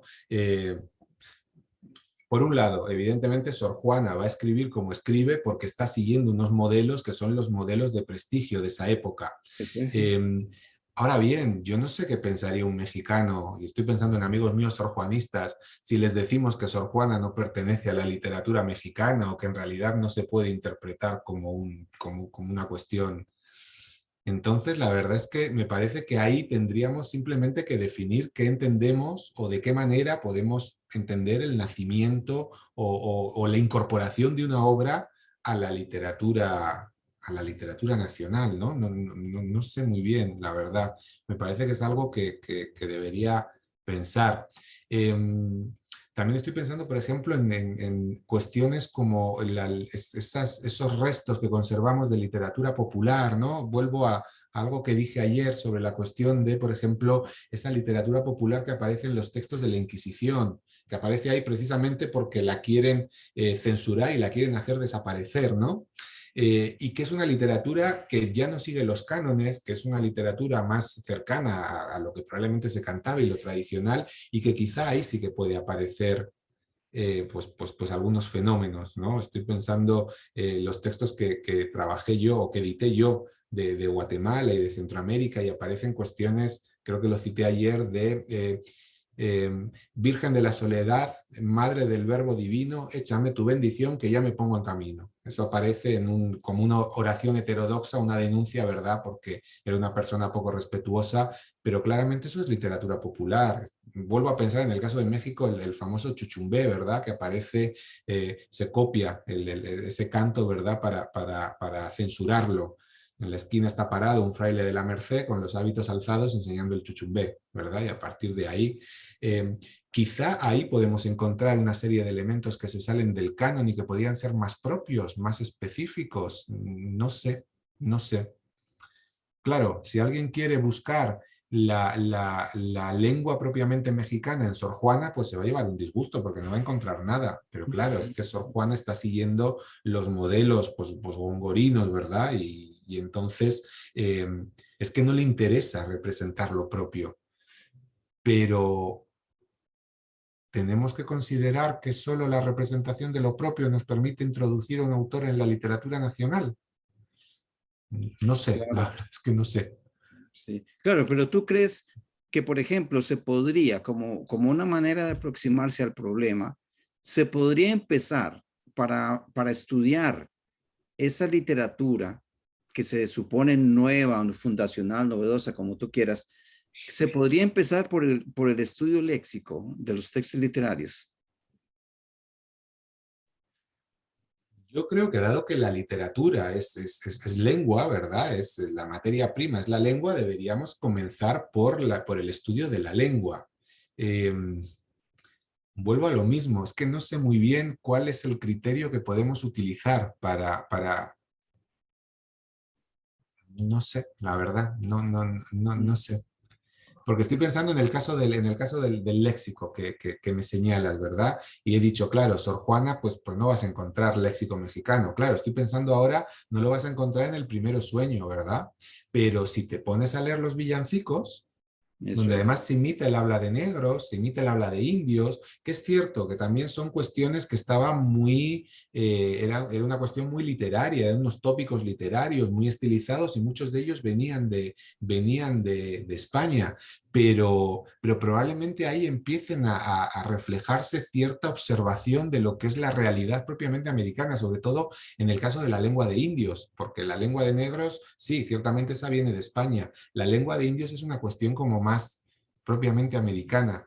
¿Podemos empezar por ahí? La verdad es que no sé. En todo caso, me parece que claro, para hablar o para estudiar la literatura tenemos que partir del contenido, pero también tenemos que partir de la expresión. Y en ese sentido, y vuelvo a lo que también decía ayer, vuelvo a la filología en su sentido más clásico, tal y como lo hacía Menéndez Pidal o Rafael Lapesa, que eran grandes conocedores de la literatura, pero también grandes filólogos y conocedores de la lengua. Y llegan a unos análisis desde la lengua y la literatura que probablemente son mucho más ricos para la literatura y para la lengua que lo que puedo hacer yo, por ejemplo, que tengo esta especialización de uno de los campos y probablemente pues otros autores, ¿no? Entonces me parece que quizá yo siempre abogo por lo mismo, ¿verdad? Pero igual que abogaba por esta colaboración con otros colegas, yo abogo por la filología en su sentido más tradicional. Me parece que esta separación que nos han impuesto entre lingüistas y literatos, ¿verdad? Cuando yo estudiaba, que llegabas a segundo año de carrera y tenías que elegir si te ibas por lengua o te ibas por literatura. Me parece que empobrece y que en muchos casos dificultan los análisis, porque me parece que ambas perspectivas son necesarias. Y ahí están los trabajos, Dámaso Alonso, por ejemplo, ¿no? Que lo sabía todo de literatura, pero lo sabía todo de lengua. Y ahí están los análisis de Dámaso Alonso, que no son una delicia leerlos. No sé Claro. si contesto o divago, ¿verdad? Soy muy dado a divagar. Perfecto. No, no, pero creo que coincidimos, ¿no? Yo creo que muchos de nosotros coincidimos con esta respuesta o este planteamiento que ha hecho José Luis, ¿no? Porque vamos a ver, aquí mismo esta actividad se hace en el marco de una maestría en estudios culturales, ¿no? Esta maestría surgió en los 90 y entonces estaba muy, muy imbuida de aquel espíritu de que los estudios literarios habían fracasado y que había que trasladarse hacia los estudios culturales, ¿no? Pero bueno, con el desarrollo mismo del posgrado, muchas veces hemos caído a cuenta de que en una región como la nuestra, donde hace falta tanto trabajo de base, casi que habría que hacer eso, ¿no? Estudios filológicos de las letras centroamericanas, ¿no? Y habría que volver sobre proyectos elementales, ¿no? Como editar una biblioteca centroamericana colonial, ¿no? Porque ni siquiera están a mano muchos de los textos, ni siquiera están fijados, trabajados de forma adecuada, ¿no? En esto Alexander ha venido haciendo un esfuerzo notable, ¿no? Eh, pero claro, habría que olvidarse de aquella premisa de la literatura y los géneros literarios y empezar a ver todas esas modalidades de escritura, ya no digo yo de las ciudades letradas, sino de las villas letradas de Centroamérica, ¿no? Y ese es un trabajo de base que no está resuelto, que tiene muchos pendientes y que nos genera muchos vacíos para las discusiones consecuentes sobre cuándo empieza la literatura, cómo se la configura, de qué manera se la entiende, ¿no? Entonces yo creo que es un planteamiento muy valioso, ¿no? Es como una especie de vuelta, ¿no? Y yo creo que en muchos espacios he escuchado esta idea, ¿no? De una especie como de reverdecer de ciertas actividades de la filología que se habían dejado de lado, se habían descartado por las modas académicas, pero que todos sabemos que son fundamentales, ¿no? Si me permitís, Gabriel. Por favor, Alexander, adelante. Muchas gracias. Bueno, y en eso que mencionaba, sí, tenemos pendiente un trabajo, ¿verdad? Con Héctor Leiva, de la reedición de las obras de Héctor Leiva en torno a Paz y Salgado, que es uno de los autores más destacados del periodo colonial. Y en relación con lo que planteaba don Carlos, que es un gran cuestionamiento, y lo que también respondía José Luis, es un tema sumamente complejo, porque investigando el 18, que es lo que yo más he hecho, lo que he ido descubriendo es cómo en textos que aparentemente son los más estandarizados, los que siguen más los códigos de escritura peninsulares y que además son textos que cantan la fidelidad al sistema monárquico. Son textos, por ejemplo, las relaciones de proclamación de los reyes, las exequias fúnebres de reyes, exequias fúnebres de reinas, en algunos casos consagraciones de templos, o este famoso Las luces del cielo de la iglesia, que es una exaltación, un panegírico al arzobispo Pardo de Figueroa. Pues a veces estos textos que son tan conservadores en apariencia en cuanto a forma y a contenido, y sin embargo contienen una gran afirmación de lo criollo. Pero también esta afirmación de lo local es bastante compleja, porque al menos en el 18 en general no son afirmaciones de lo local en contra de España, sino que son afirmaciones de lo centroamericano o de lo específicamente guatemalteco frente a México. O sea, el gran rival era México, no era España. Sí. De hecho, había un deseo de reafirmar la hispanidad, el hecho que el español americano, como se llamaba, no se llamaban ni siquiera a sí mismos americanos, se llamaban españoles americanos. Entonces era importante reafirmar la pertenencia a la gran comunidad panhispánica. En cambio, el gran rival era México. México era la amenaza y había que reafirmar la independencia frente a México. Entonces es muy complejo. No es tan sencillo encontrar esa afirmación de lo criollo independentista, que a veces hemos creído que queremos verla en todas partes, y no es así. Incluso en época tan cercana a la independencia como 1809, 1810, no encontramos todavía una efervescencia independentista, todo lo contrario. Hay una explosión de fervor, de fidelidad a la monarquía y de fidelidad a Fernando VII como tal vez nunca antes. Y lo pongo con un ejemplo claro: las relaciones de proclamaciones reales en todo el siglo XVII En el 17 hay una. Bueno, es que, claro, la imprenta llega en 1660 a Guatemala. Entonces, hay una en el 17.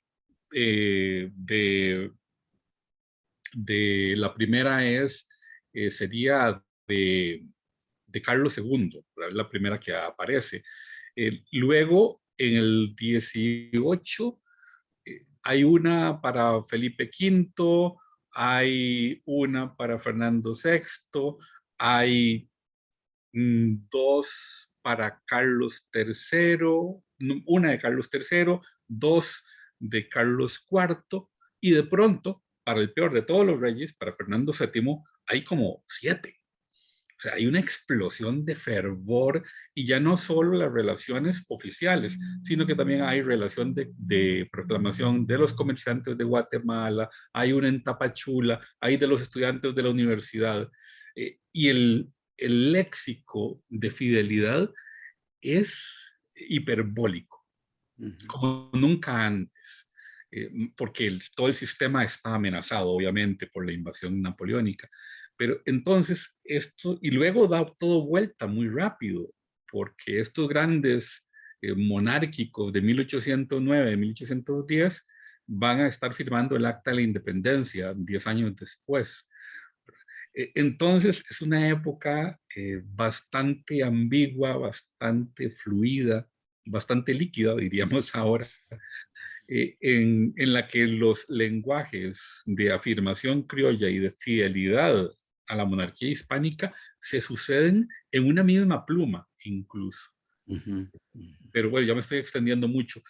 Pero luego, nada más para terminar esta idea, luego hay una cantidad de textos en las que lo local, lo criollo, se está afirmando incluso no en el lenguaje explícito, sino en las formas, porque hay transformaciones en la dispositivo de los textos, en las propias estructuras, y luego una gran hibridez genérica que la asocio yo en buena medida al carácter periférico de la audiencia de Guatemala, que eso permite entonces una gran cantidad de libertades. Son escritores que conocen los códigos de escritura, pero al mismo tiempo no los controlan tan bien.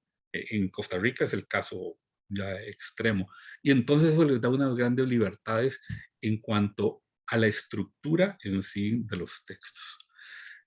Bueno, también estos son en mucho de lucubraciones, no es nada definitivo.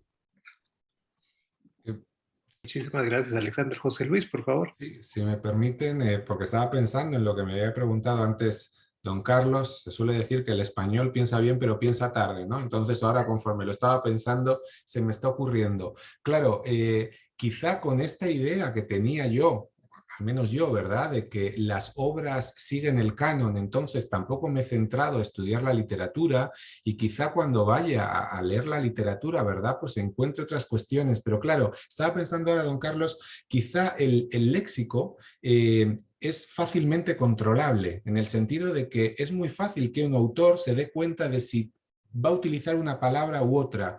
Quizás si queremos buscar cuestiones de identidad americana, deberíamos buscar en otros niveles lingüísticos donde es mucho más difícil controlar esas cuestiones. Cosas, por ejemplo, como la gramática. Cosas como la gramática, porque uno se da cuenta muy fácilmente si utiliza un indigenismo o no lo utiliza, ¿verdad? Pero si utiliza la forma compuesta de cantado con un valor pragmático propiamente americano o con un valor temporal propiamente español, a lo mejor ahí es más fácil que empiecen a entrar estos usos propiamente americanos. Entonces, quizá, si nos ponemos a analizar, yo acabo de decir antes, ¿verdad?, los textos de Sor Juana como ahí no vas a encontrar nada, pues quién sabe.